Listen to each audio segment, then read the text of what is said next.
SM Cebu. SM Cebu.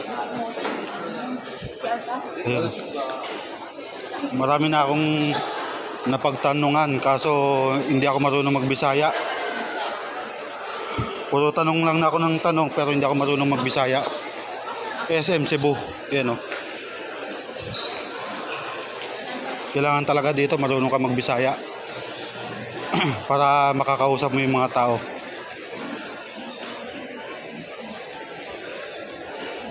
SM Cebu.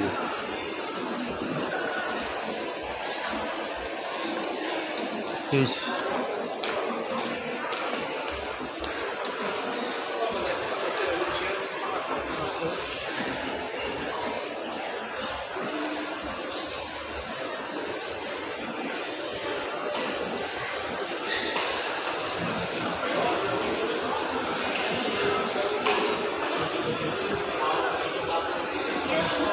Cebu.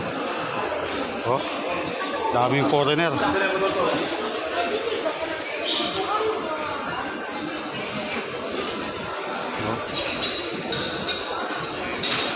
Sir, yung Ace Hardware, no? Sa tama.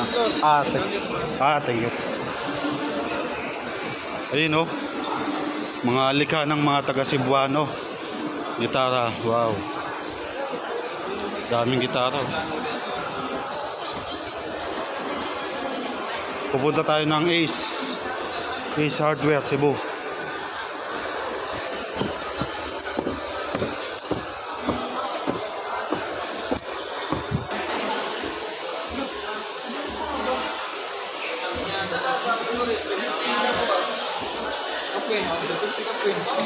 Sir, saan po yung yung Ace? Ace Hardware, nasa taas, sir. Taas pa? Escalator dyan, sir. Ito. Oh, mababait yung mga Cebuano. Konting tanong mo lang, talagang sasagutin ka. Kaso yung iba, hindi pa masyadong marunong magtagalog. Kaya mahirap din talaga. Oh, tayo.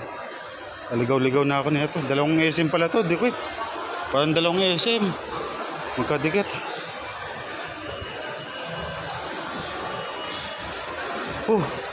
Pero nakakapansin, no? Yung elevator, hindi umaandar. Talagang manual yung lakad mo, yung hakbang. Kahit sang elevator, kahit sang ka makita mo yung mga escalator, hindi gumagana. Eto na, kita ko na.